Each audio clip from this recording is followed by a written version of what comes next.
ഞാൻ ഈ ആരോപണം പണ്ട് മാരിയോ ട്രോജൻ കുതിരയാണെന്ന് പറഞ്ഞപ്പം നമ്മുടെ ഈ പൊതു ഇടങ്ങളിൽ ട്രോജൻ കുതിര എന്നുള്ള പദമൊന്നും അങ്ങനെ ഉപയോഗിക്കുന്നില്ല. പിന്നീട് എല്ലാവരും അങ്ങ് ട്രോജൻ കുതിര എന്നുള്ള പദം പലർക്കും എതിരെ ഉപയോഗിക്കാൻ തുടങ്ങി. ഇപ്പൊ മാരിയോ ട്രോജൻ കുതിരയാണെന്ന് ഞാൻ പറഞ്ഞു. അന്ന് അതിനൊത്തിരി വിമർശനങ്ങൾ ഞാൻ ഏറ്റു, പരിഹാസം ഏറ്റു, ചീത്തവിളി കേട്ടു.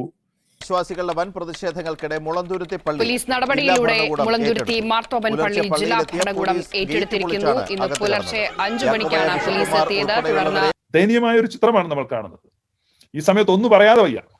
കത്തോലിക്ക സഭയ്ക്ക് ലഭിച്ച ഒരു ഗിഫ്റ്റിനെ കുറിച്ചുകൂടെ പറഞ്ഞിട്ട് ഞാൻ ഈ വീണ്ടും മുളന്തുരുത്തി വിഷയത്തിന്റെ ആഫ്റ്റർമാത്തിലേക്ക് വരികയാണ്.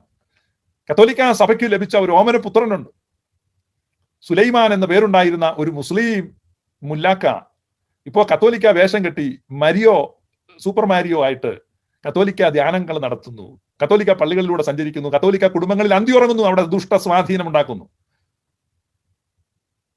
ഈ മാരിയോ ഒരു ട്രോജൻ കുതിരയാണെന്ന് തിരിച്ചറിയുവാൻ കത്തോലിക്ക സഭാ നേതൃത്വത്തിന് കഴിഞ്ഞിട്ടില്ല. ഇതുവരെ കത്തോലിക്കയിലെ സാമാന്യ വിശ്വാസികൾക്കും കഴിഞ്ഞിട്ടില്ല. ഇസ്ലാമിന്റെ അജണ്ട സ്പോൺസർ ചെയ്ത് വിട്ടിരിക്കുന്ന ട്രോജൻ കുതിരയാണ്. നിങ്ങൾക്കറിയാമോ ട്രോജൻ കുതിര പണ്ട് കിട്ടിയത്? വളരെ മനോഹരമായ ഒരു മരക്കുതിര സമ്മാനമായി വന്നിരിക്കുന്നു. അയ്യോ, വളരെ ബ്യൂട്ടിഫുൾ. ഈ കുതിരയെ പട്ടണവാസികൾ എഴുന്നള്ളിച്ചു കൊണ്ടുവച്ചു.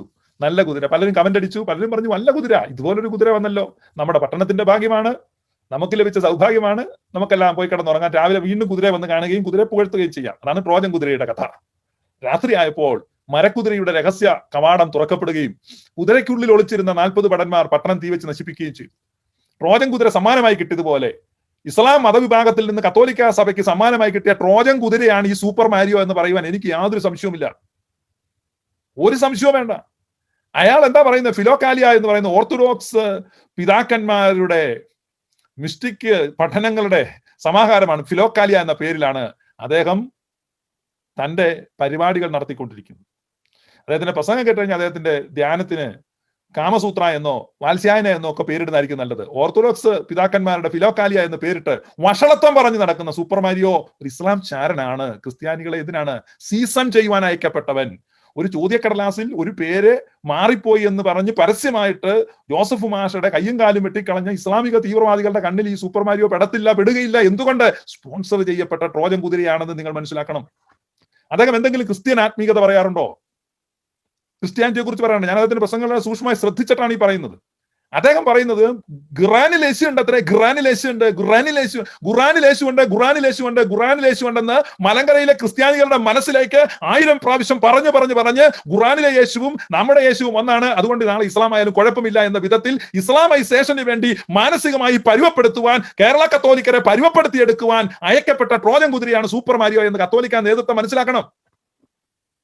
മനസ്സിലാക്കണം. അല്ല ആരെങ്കിലും വന്നാ പറഞ്ഞ കുതിര കൊള്ളാമല്ലോ, മരക്കുതിര. ഇത്തരത്തിലുള്ള ഗതികേടാണോ ഈ പാരമ്പര്യമുള്ള സഭയ്ക്ക്? അവിടെ പ്രബോധകരില്ലേ? കാറ്റഗിസം പഠിപ്പിക്കുവാൻ നിങ്ങൾക്ക് വേറെ ആളില്ലേ? സൂപ്പർ മാരിയോ പറയുന്നത് ഉപബോധ മനസ്സിലാണ് ഫീഡ് ചെയ്യപ്പെടുന്നത്. എന്താണ് ഫീഡ് ചെയ്യപ്പെടുന്നത്? ഖുറാനിലേശ് ഉണ്ട്, അതുകൊണ്ട് ഇപ്പൊ നാളെ ഇസ്ലാം ആയാലും കുഴപ്പമില്ല. ഈ തവളെ പിടിച്ച് ചൂടുവെള്ളത്തിലോട്ട് ഇട്ട് കഴിഞ്ഞാൽ തവള ചാടിപ്പോവും. ചെറു ചൂടുവെള്ളത്തിലോട്ട് ഇട്ടാ. പക്ഷെ തവളെ പിടിച്ച് നല്ല ഒരു കുട്ടകത്തിൽ തണുത്ത വെള്ളത്തിലോട്ട് തവള ഇട്ടിട്ട് കുട്ടകത്തിനടി ചെറുതായിട്ട് തീ കൊടുത്തുകൊണ്ട് നല്ല എക്സ്പെരിമെന്റ് ചെയ്തിട്ടുള്ള തവള നല്ല സുഖിച്ച് അവിടെ കിടക്കും. തവള അനങ്ങത്തില്ല, ചാടത്തില്ല. വെള്ളം തിളയ്ക്കാൻ തുടങ്ങുമ്പോഴും തവള അവിടെ കാണാം. ഒരു ചെറിയ ശ്രമം പോലും ഈ തവള ആ കുട്ടകത്തിൽ നിന്ന് ചാടുവാൻ ഒരു ചെറിയ എഫോർട്ട് പോലും എടുക്കത്തില്ല എന്നുള്ളത് മനഃശാസ്ത്ര പരീക്ഷണത്തിലുള്ളതാണ്. കേരള കത്തോലിക്ക സഭയെ കുട്ടകത്തിലാക്കി അതിന്റെ ചീടെ തീ വാരിയിടുന്ന വിറകു കൂട്ടാൻ നിയോഗിക്കപ്പെട്ട വ്യക്തിയാണ് സൂപ്പർ മാരിയോ എന്ന് നിങ്ങൾ മനസ്സിലാക്കണം.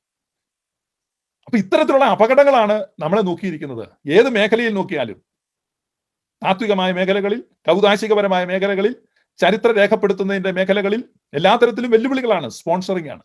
നിങ്ങൾക്കറിയാം, ബ്രിട്ടീഷുകാർ ഇന്ത്യ ഭരിച്ചു എന്ന് പറഞ്ഞാൽ അവരുടെ ഏറ്റവും സ്വാധീന കാലത്ത് പോലും 6000-ലധികം ബ്രിട്ടീഷുകാർ ഇന്ത്യയിൽ ഇല്ലായിരുന്നു.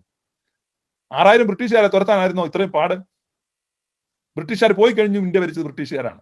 കാരണം ഇന്ത്യക്കാരാണ് അതിന് ഒത്താശ ചെയ്തു കൊടുത്തത്. പണം, ആ സ്പോൺസർമാരിൽ നിന്ന് പണം കൈപ്പറ്റുന്നു. പണമില്ലാഞ്ഞിട്ടാണോ? മലങ്കര ക്രിസ്ത്യാനികൾക്ക് ലജ്ജിക്കാൻ സംഗതിയില്ലേ? നിങ്ങൾക്കൊരു ഹോസ്പിറ്റലിന് വാർഡ് പണിയണമെങ്കിൽ നിങ്ങൾക്ക് പണമില്ലേ? വല്ലവരുടെ കയ്യിൽ നിന്നും പണം കൈനീട്ടി വാങ്ങിക്കഴിഞ്ഞാൽ പിന്നെ അവർക്ക് എതിര് പറയാൻ പറ്റുമോ? പെട്ടെന്ന് വായി തുറക്കാൻ പറ്റുമോ? ഒരു ഔദാര്യം പറ്റിയിട്ട്. സ്പോൺസറിങ് എന്ന ഓമന പേരിൽ പിച്ചക്കാശ് നിങ്ങളുടെ വായിൽ വാരിയിട്ട് മൗനമാക്കുകയാണ്. ക്രൈസ്തവ നേതൃത്വത്തെ മൗനമാക്കുന്ന അജണ്ട മണി ജിഹാദാണ്.